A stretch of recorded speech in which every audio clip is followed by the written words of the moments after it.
Olá, eu sou Patrícia Vale e esse é o Wealth Point, onde os grandes gestores compartilham as suas visões.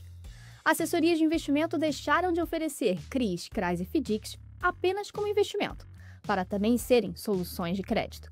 Cada vez mais, as boutiques de investimento crescem dentro de empresas de wealth e operações sofisticadas como Club Deals chegam ao número maior de famílias.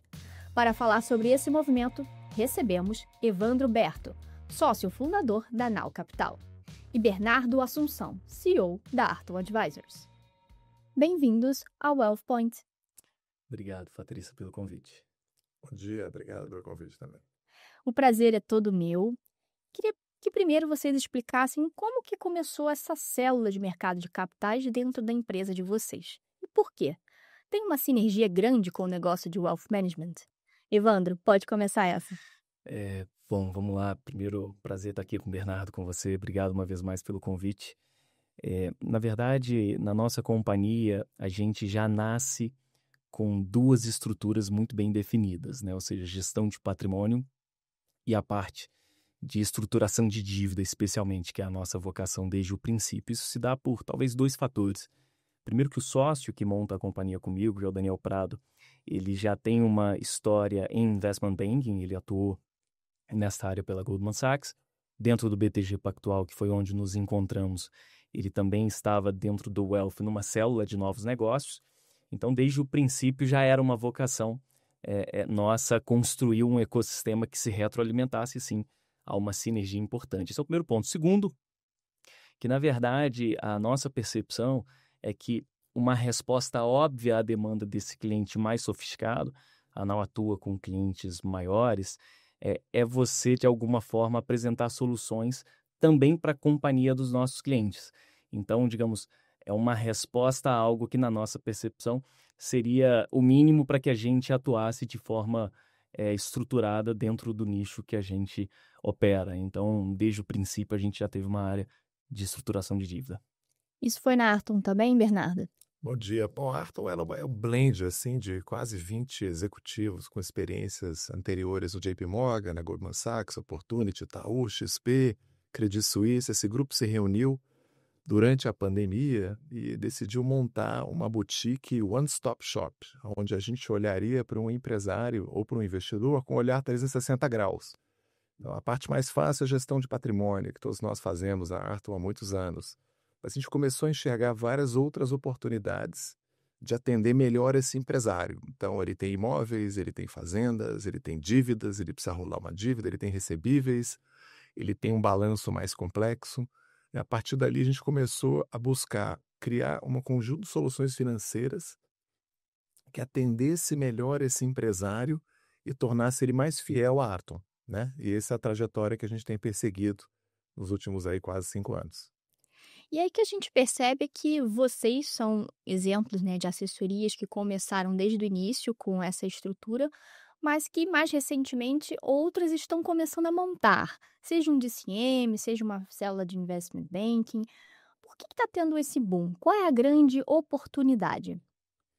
Olha, arriscaria dizer o seguinte: a primeira fase do modelo de atendimento a cliente, né? A XP foi a grande protagonista, depois o BTG, obviamente, entrou também para competir ferozmente nesse mercado, foi venda e distribuição de produtos, né? Isso ficou pouco.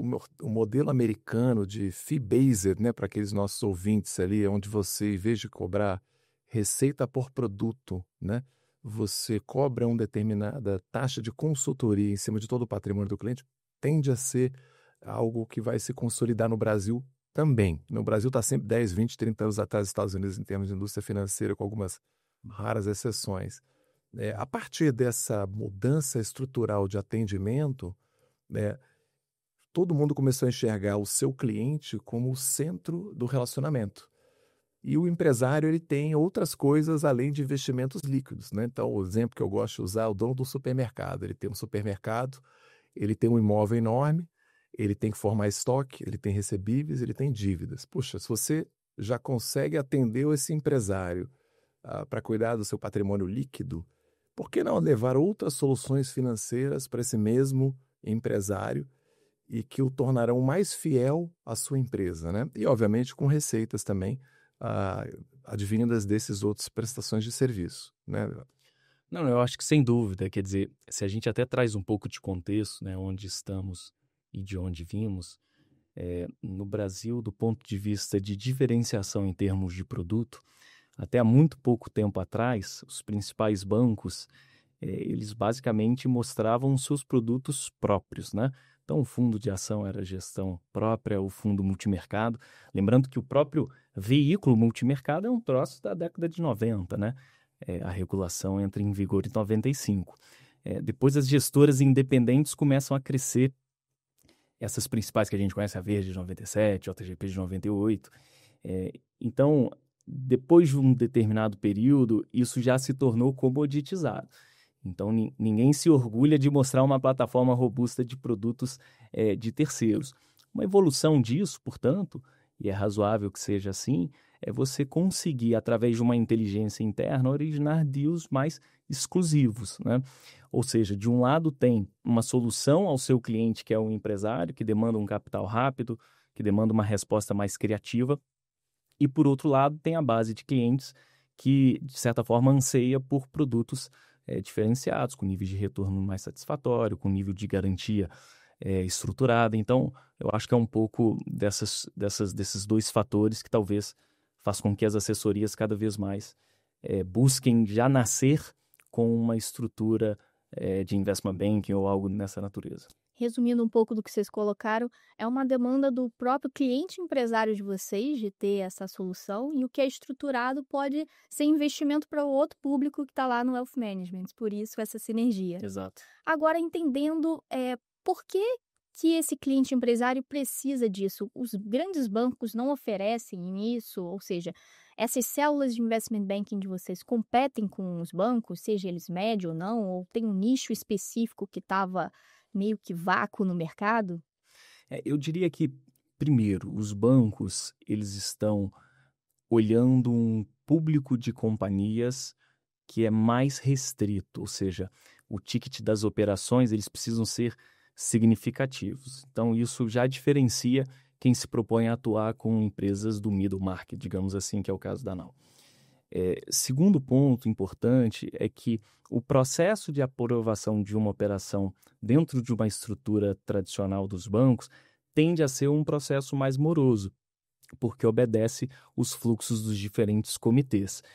Quer dizer, quando você de alguma forma se posiciona olhando operações mais específicas dentro de uma infraestrutura ágil do ponto de vista de capacidade de analisar, estruturar e distribuir o deal, eu acho que a resposta ela acaba sendo mais adequada a esse empresário que de alguma forma demanda uma inteligência mais assertiva. Eu acho que em paralelo a isso, o fato do Brasil, né, a gente está num nível de juro bastante restritivo, os spreads de crédito também se tornam mais significativos. Você precisa, de alguma forma, de soluções um pouco mais criativas do que simplesmente um crédito bancário tradicional, que do ponto de vista de análise do perfil de risco desse tomador, tende a ser um pouco mais simplista, obedecendo determinados parâmetros, que faz com que a taxa, ao final, para o tomador, pode ser proibitiva. Então, eu acho que com algum nível de criatividade, a gente entrega soluções mais adequadas e na velocidade que essa família ou esse empresário demanda. Você concorda, Bernardo? Concordo, vou dar um exemplo prático. Imagina, o nosso nicho aqui, me arrisco a dizer, ninguém vai atrás de uma multinacional americana que está fazendo negócio no Brasil há 40 anos, já completamente bancarizada, né? Atendida pelos principais bancos brasileiros. O relacionamento ali já flui muito fácil, né? As aprovações de crédito já estão dadas. Agora, você imagina um empresário, né? Voltar para o meu dono do supermercado. Ele tem lá uma série de recebíveis e ele precisa levantar capital. Poxa, ele pode antecipar esses recebíveis. Qual é o primeiro produto que vem à cabeça? Um FDIC, né? Então, um fundo de direitos creditícios que vai antecipar os recebíveis, eventualmente bons créditos conhecidos, com garantias adicionais. O próprio dono do supermercado pode ficar na parte, digamos assim, mais júnior, ou seja, ele é o último a receber, o que dá um conforto muito grande para o investidor. Então, o que é o trabalho de uma boutique de investimentos nichada como a nossa, por exemplo? A gente vai conversar com esse empresário, vai provocá-lo, né? Olha, você tem o seu mercado aqui no meio da cidade, o terreno é valiosíssimo. Por que você não vende o supermercado e passa a alugar a loja? Você precisa ter esse patrimônio imobilizado ou você pode abrir novas lojas liberando capital, né? Você tem uma dívida grande, a dívida está cara, o Brasil, juro Nós estamos gravando aqui, mas o juro deve quase bater em 15 aí no final do ciclo de aperto monetário. Então, você começa a levar um conjunto de soluções financeiras para esse empresário, que não necessariamente ele é tão bem atendido assim pelos bancos, né? Você abre algumas portas, vamos falar de FDIC, vamos falar de um sales leaseback de um imóvel, vamos falar de uma operação de crédito um pouco mais estruturadas com outras garantias. E aí, eventualmente, você pode até compor com o banco, né? No caso, a Arton, ela é sócia do BTG também, né? O BTG é o nosso sócio desde o início nesse projeto. O próprio BTG pode subscrever parte dessa dívida e os nossos clientes internos a outra parte. Então, eventualmente, um cliente mais cardíaco vai ficar na parte mais senior dessa dívida. Um cliente mais sofisticado vai querer uma taxa de juros maior e vai correr um pouco mais de risco, com garantias compartilhadas, né? Seja a ordem de para quem vai receber primeiro, seja a taxa diferenciada pelo grau de garantias que você tem na operação. Então, eu responderia da seguinte forma: você consegue fazer uma curadoria muito interessante de centenas, milhares de empresários de middle market, né, de empresas que são muito boas, familiares, o dono tem a barriga no balcão, com histórico excelente de governança, mas que não estão tão assediados ou cobertos pelos grandes bancos.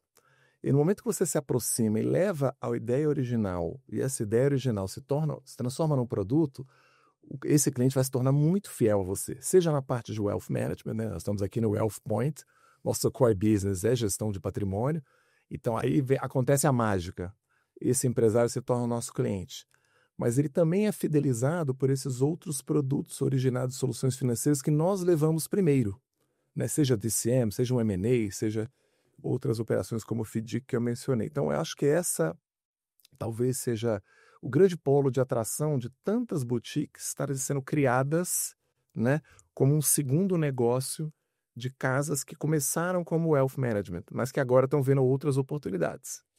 Isso é legal, talvez, da gente pontuar. Vocês acreditam que esse serviço de investment banking, ele fideliza o cliente por ele encontrar todas as soluções que ele procura num lugar só? Eu diria que são dois aspectos que a gente pode explorar nesse sentido. Primeiro, determinados grupos que a gente quer acessar, muitas vezes, falar sobre o dinheiro é a conversa mais inconveniente. Ou seja, apresentar uma solução para a companhia, para a estrutura que ele, né, que de alguma forma gera a riqueza familiar, acaba sendo uma conversa muito mais palatável. Então, em princípio, tem um aspecto de alcançar novos grupos através de uma inteligência aplicada em solução. Segundo, que uma vez que o cliente sim é seu, já está de alguma forma participando do processo de gestão patrimonial, processo de estruturação eficiente do ponto de vista tributário, sucessório, caso você também consiga enxergar dentro do ambiente as oportunidades que vão, enfim, gerar valor dentro da empresa, eu acho que faz todo sentido. Olha que curioso, quando eu atuei no BTG Pactual, a cultura do banco era muito clara nesse sentido. Olha, ninguém melhor do que o banqueiro de wealth para identificar a sinergia dentro daquele grupo. Então, se espera que soluções criativas venham desse relacionamento. Eu acho que a Nau nasce um pouco com esse DNA, quer dizer, eu te ajudo na gestão patrimonial, a gente vai pensar junto nas melhores estruturas, mas dentro do meu conhecimento eu acho que eu consigo gerar valor também para a empresa, né? E que tipo de dívidas são as que vocês mais têm feito? Quais são os principais instrumentos que têm sido usados? Quais são os principais tipos de deal que têm aparecido? E se vocês pudessem falar também um pouco como já é essa área atuante aí dentro da empresa.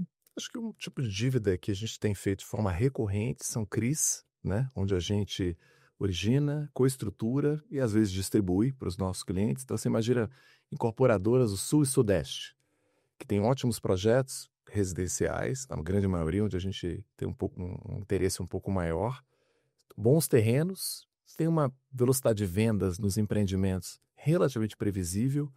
Aí você vai para segmentos específicos, alto padrão, que vende melhor, pé na areia, que vai vender eventualmente melhor. E aí você compõe um conjunto de garantias muito interessante. Ou seja, a incorporadora quer levantar 50 milhões, o terreno vale 80. Puxa, então a relação garantia do terreno que fica, né, como principal ativo a ser executado caso a incorporadora não pague o serviço da dívida, já é uma boa certeza. A segunda, as próprias vendas, né, os frutos da venda, né, os recebíveis aqueles apartamentos que vão ser vendidos, começam a ser vendidos logo na planta, também entram para compor o pool de garantias. Então, você tem ainda uma quantidade muito grande de déficit habitacional em médio, alto padrão. Você tem incorporadoras envolvendo os seus land banks, né, os seus bancos de terrenos para bons empreendimentos, seja aqui em São Paulo, né, nos Jardins.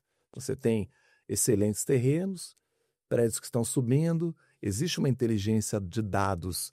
Qual é o preço do metro quadrado que você pode praticar e você provavelmente vai vender, dada a densidade, dado a demanda por imóveis.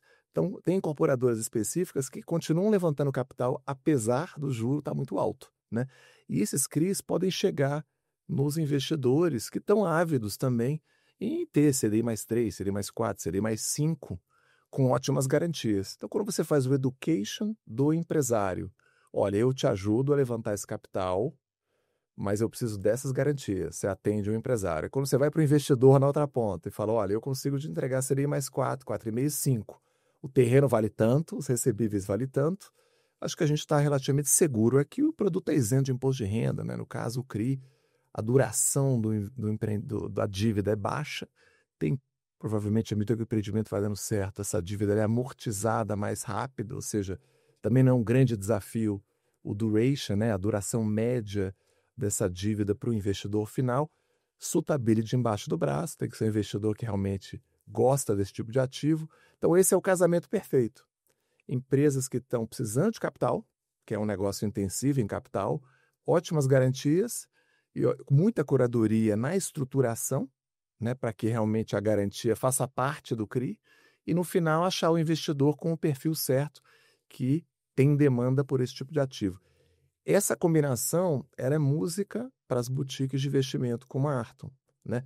E essas operações normalmente não estão disponíveis nos privates dos bancos, como o colega aqui, Evandro, falou. Para um banco grande aprovar uma operação de 20, 30, 40 milhões, é a mesma equipe, é o mesmo comitê que demora para aprovar uma operação de 300, 400 milhões. Então, os bancos não botam muita força nesse tipo de análise, né? Eles não têm interesse em fazer o deep dive, ou seja, um mergulho profundo nas contas das incorporadoras e construir esse mosaico de garantias. São operações pequenas, dão um certo trabalho. Para a gente é ótimo, mas para grandes instituições financeiras não estão muito no radar. Acho que é por aí. Evandro, é realmente CRI, FDIC que vocês mais têm feito por lá e tem sido aquecido, a demanda dos clientes tem sido alta? Sim, sem dúvida. Acho que o Bernardo explorou bem. Quer dizer, FDIC é uma classe que a gente tem visto bastante interesse. Os CRIs, inclusive, têm uma particularidade, porque a gente tem acompanhado o fluxo de poupança e o que a gente tem visto são resgates significativos desde 2021. E mesmo assim, o direcionamento de capital dos bancos está muito mais direcionado ao comprador, ou seja, ele quer pulverizar esse passivo. Então, dentro deste cenário, os CRIs acabam sendo soluções importantes para alguns incorporadores, desenvolvedores de projetos imobiliários. Então, eu tô nessa linha também. Eu acho que os CRIs têm sido as soluções, em princípio, que tem feito bastante sentido. Mas, da mesma forma que o Bernardo colocou, quer dizer, eu acho que, no final do dia, essa inteligência, ela pede um pouco de criatividade para a resposta que o cliente precisa. Antes, só as grandes empresas tinham acesso a essas soluções pelos bancos que só usavam esses grandes tickets. Agora, a tecnologia permitiu boutiques como vocês atacarem também tickets menores aí de emissões de 30, 50, 100 milhões e dar a mesma solução para esse pequeno empresário. Tem alguma preocupação nisso, disso estar acontecendo? Obviamente o acesso e de se poder fazer isso é muito bom, mas existe uma certa cautela que tanto o cliente empresário deve tomar ao estar estruturando essa dívida com uma boutique, ou quem está comprando essas dívidas deveriam tomar? Talvez o que deve se atentar é se a qualidade das pessoas que estão, de alguma forma, originando e estruturando essas operações tem a competência para, de fato, levantar o produto certo, que pode ser distribuído para o cliente adequado, porque ao mesmo tempo que o cenário aparenta ser super favorável, quer dizer, você tem, por um lado, um deal flow, um recurso canalizado buscando crédito, né? Quer dizer, ano passado, os fundos de renda fixa captaram, sei lá, 270 bilhões de reais. Isso não só mostra o behavior do investidor, porque está procurando esse tipo de ativo, como também é interessante para quem estrutura, porque no final do dia, muitas vezes, essas respectivas gestoras vão encarteirar esses créditos. Agora, o crédito tem que ser bem estruturado, tem que ser bem feito.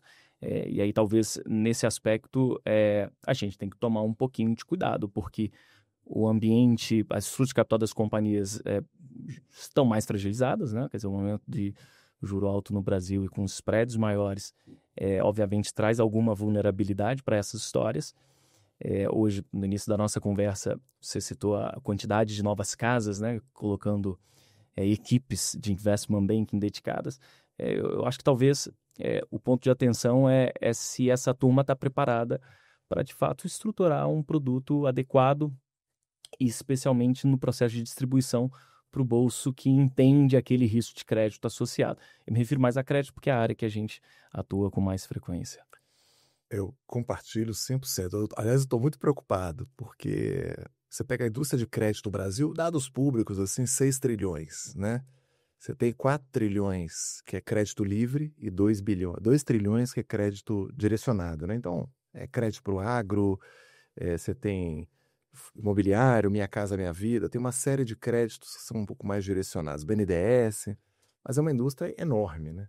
Então você pode separar joio do trigo ali e tem oportunidade para todo mundo. O problema é quando você estrutura mal uma dívida. Eu falei há pouco tempo de um CRI, mas vamos pensar o outro lado. O empresário, o juro vai para 15 no Brasil no final do ciclo, né? O Galípolo vai dar uma suavizada no ciclo e paramos em 15, vamos supor. E ficamos ali por um bom tempo, porque a economia continua aquecida, o emprego está no talo, o governo soltando as suas amarras de crédito, a eleição no que vem, a gente sabe como funciona o Brasil.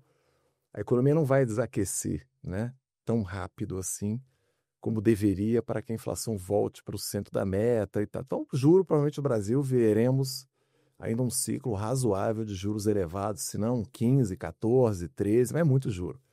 Aí vamos voltar para o nosso querido CRI. Aí o sujeito vai tomar o dinheiro a 18 ao ano, 20 ao ano. Não pode errar no produto, né? Então o sujeito vai lançar um apartamento lá no Paraná, uma incorporadora ali de Curitiba vai tomar um crédito a 20 ao ano, vai lançar um produto na planta, e se vender mal, no lançamento não vender, a velocidade de vendas é fraca, e o juro começa a pesar, né? Aquele CRI começa a ficar pesado. Bom, se no momento em que o empresário tinha dificuldades para honrar os juros do CRI, juro mensal, juro trimestral, ou amortizações programadas de principal, esse CRI entra em default. Aí você vai atrás das garantias. Se elas não estiverem bem amarradas, temos um grande problema. E se o empresário maquiou os números do balanço, né? E se o terreno tem algum tipo de problema, a obra foi embargada e aquele terreno fica contaminado, existe algum problema de inventário, existe algum problema de sucessão familiar ali. Então, é muito interessante o produto quando ele é bem formatado, né? E para o público certo. Então, acho que a grande proliferação dessas casas, ela também chama muita atenção, porque a qualidade, não existe tanta gente tão bem formada assim no mercado que é capaz de criar essas soluções financeiras. Existe uma vontade de fazer negócio, que ela é grande, né? E a competição é elevada. Mas a qualidade do produto em si, ela é essencial, né? E a formação técnica das boutiques, como a Arton, como a própria Nau e outros, para que de fato você consiga trazer o produto certo para o cliente certo. Porque é muito comum você imaginar hoje em dia, olhando as RJs no agro, a gente falou aqui de imobiliário, a gente podia derivar para o agro, a quantidade de CRAs estão tendo problemas em função de Faria Lima foi para o agro e o sujeito deu a fazenda como garantia e o sujeito entrou em RJ e não vai pagar, e vai executar um fazendeiro no Mato Grosso, né? Com a dificuldade de você considerar aquele bem não essencial, você conseguir tirar a terra executar instrumentos clássicos como alienação fiduciária. Não é tão simples, né? A gente está vendo aqui todos os fiagros, hoje em dia, com problemas, né? Os fiagros grandes, do Itaú, do JGP e outras casas, com dificuldade de executar as garantias reais que estão nas dívidas. Sai dos bancos grandes, das assets grandes, vai para as pequenas boutiques, que não vão ter, na grande maioria, o mesmo grau de amarração, né? Mais difícil ainda vai ser, né? Porque é caro, você tem que contratar ótimos advogados, você tem que entrar na justiça, a justiça é morosa, você tem custas judiciais. Então, eu vejo com uma certa preocupação essa quantidade grande de boutiques ou pequenas casas que estão derivando do wealth management para dívida e equity, operações muito sofisticadas, sem o devido amparo técnico por trás. E coitado do investidor, né? Que vai acabar comprando o CRI ou o CRA em algumas dessas casas, ou FDICs que não estão necessariamente muito bem constituídos. Então, eu vejo com uma certa preocupação, principalmente no ambiente de juros elevado, né? E o Bernardo tocou num ponto importante, que assim, são poucos profissionais e profissionais caros. Então, acho que a história da Arton é parecida com a da Nau, no sentido de os sócios que montaram o negócio, de certa forma, já tinham expertise. Ou seja, todos eles compraram um projeto de longo prazo. Agora, uma casa que estrutura do zero a sua operação e vai buscar profissionais para conseguir estruturar operações mais sofisticadas, de fato, é um grande desafio. Sim. Podemos dizer que as boutiques estão se proliferando, mas ainda estão amadurecendo, né? O que é natural de qualquer novo mercado. Uma outra novidade que a gente tem visto com a proliferação dessas boutiques são realizações de club deals, que vocês fazem também. Queria que vocês explicassem o que é isso e como que pode ser interessante para o investidor. Evandro. Vamos lá. De uma forma simples, quer dizer, o Club Deal é uma oportunidade de investimento mais restrita, né? Ou seja, a ideia é você conseguir originar uma oportunidade e mostrá-la, muitas vezes, para um pool menor de clientes mais sofisticados com capacidade de analisar um investimento, né? Eu acho que em linha com o que eu comentei, as casas que verdadeiramente auxiliam famílias mais complexas, é claro que elas se diferenciam pela qualidade do serviço, pela capacidade de mostrar soluções do ponto de vista das estruturas mais eficientes, seja tributariamente, fiscalmente, do ponto de vista de sucessão, mas também tem um lado do produto, né? O produto adequado para esses grandes grupos. A indústria de fundos, em geral, se tornou uma indústria muito comoditizada. Quer dizer, no passado era muito legal você estar numa casa que mostrava diferentes produtos de gestores independentes. Hoje em dia não faz a menor diferença. Você vai acessar os grandes gestores em praticamente qualquer lugar. A gente que tem clientes com gestão de fundos exclusivos e muitas vezes em diferentes bancos, também você tem mais ou menos uma reversão à média, né? Vai ter um ano que o Itaú vai melhor, no outro ano o BTG vai melhor, então não tem tanta diferenciação. Uma forma que a gente, de alguma forma, gera valor, portanto, nessa vertente de produtos, é identificando produtos específicos, oportunidades que geralmente não estão no mercado. Qual que é a grande vantagem? Em primeiro lugar, a estrutura geralmente ela vem com uma estrutura de custo muito menor, né? Porque quando um produto é distribuído num banco, você tem um fee de estruturação, você tem um fee de distribuição, tudo isso legítimo, mas tudo isso encarece no final do dia e onera o retorno do investidor. Então, quer dizer, primeiro, você tem um custo mais palatável. 2, as oportunidades elas são mais específicas, né? Então, às vezes você vai acessar um deal de pre-IPO, às vezes você vai acessar uma dívida com um nível de retorno super satisfatório para uma garantia também robusta, mas que não caberia dentro de um processo de distribuição de um grande banco. Porque, sei lá, esse cara vai demandar 300 milhões de reais, 200 milhões de reais para fazer sentido, como o Bernardo disse, parar a equipe dele para estruturar e distribuir o produto. Então, eu diria que Club Deals, de forma resumida, é isso, ou seja, um investimento mais exclusivo, muitas vezes com um nível de retorno mais satisfatório, seja porque os custos são menores, ou seja porque a oportunidade ela é mais oportunística, digamos. Olha, alguns exemplos, acho que para tangibilizar bem o que o Evandro comentou, a gente, na Arton, tem um grupo de sócios que é 100% focado em originação de negócios, né? Então, a gente tem uma vertente muito forte na área imobiliária. Então, vou dar um exemplo. No Pátio Malzone, ali onde está o Google e o BTG, a gente acabou entrando num Club Deal, a gente identificou uma oportunidade de comprar junto com um fundo que foi montado na época, é um fundo monoativo, comprar 9.000 metros no prédio Pátio Malzone, tudo que não era alugado ali praticamente para BTG e Google, né? E a gente comprou na época, 3, 4 anos atrás, era a terceira onda da pandemia, metade do prédio estava vazio. A gente tá lá, nós estamos lá até hoje no prédio, a gente foi evacuado, teve que ir embora, e a gente comprou a R$ 38.000 o metro. E qual era o nosso objetivo? Aquelas lá, nós estávamos todos alugados ali, né? Então, não tinha risco de vacância, mas o vendedor quis vender a qualquer preço. E a gente acabou comprando com 30%, 35% de desconto, uma fração ideal do prédio, 9.000 metros. Bom, a gente fez o desinvestimento aos poucos. Hoje, naquele prédio ali, a Rolex comprou uma das lajes e a transação foi a R$ 55.000 o metro, se eu não me engano.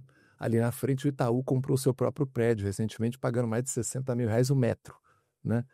Então, as negociações todas na Faria Lima estão na casa de R$ 50.000 o metro. Então, o que a gente identificou na época?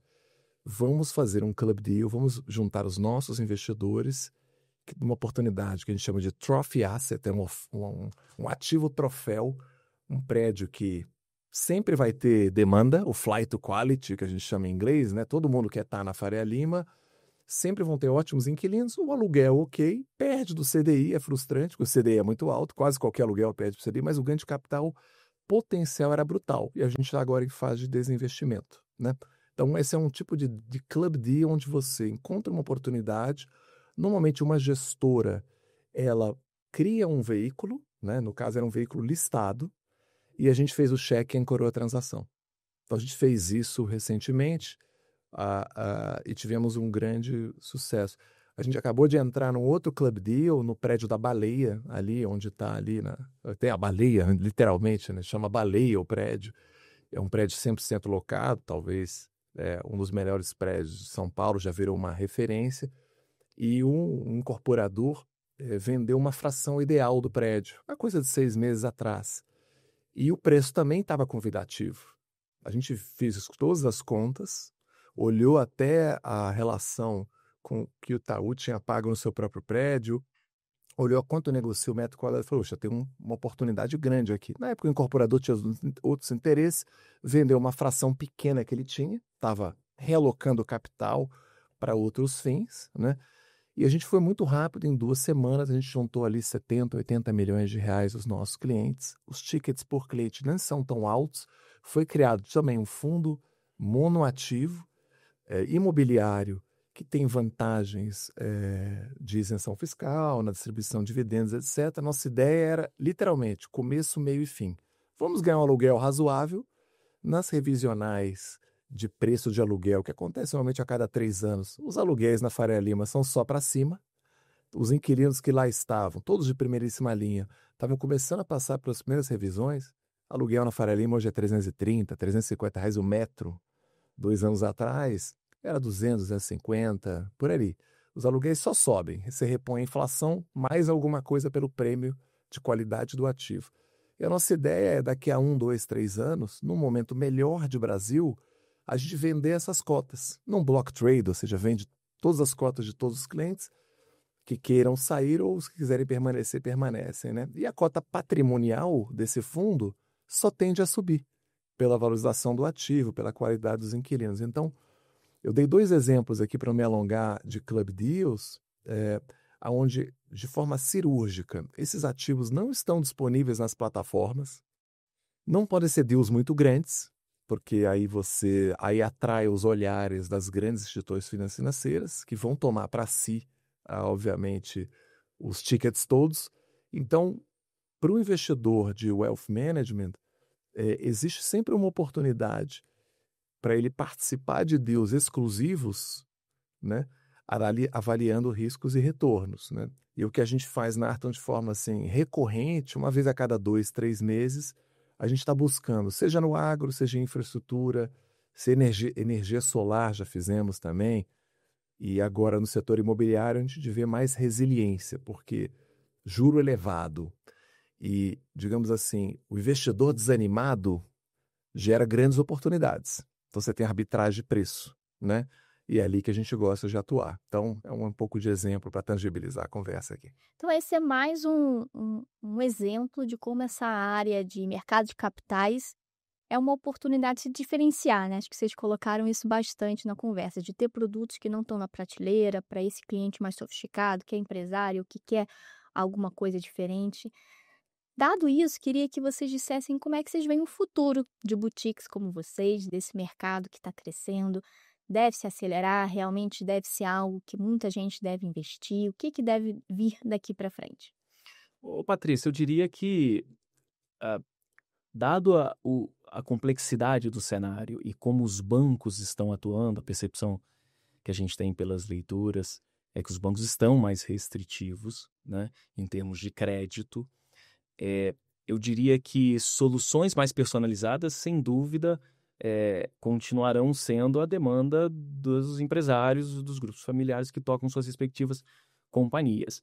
Então, eu diria que sim, olhando para frente, é promissor a gente imaginar um pipeline para empresas que se posicionam como as nossas, terem cada vez mais soluções personalizadas para os nossos clientes. Eu acho que a atenção fica muito no lado do que a gente acabou de dizer, quer dizer, é, não é óbvio, ou seja, um ambiente mais difícil, você tem mais oportunidade, mas os desafios, eles também são significativos.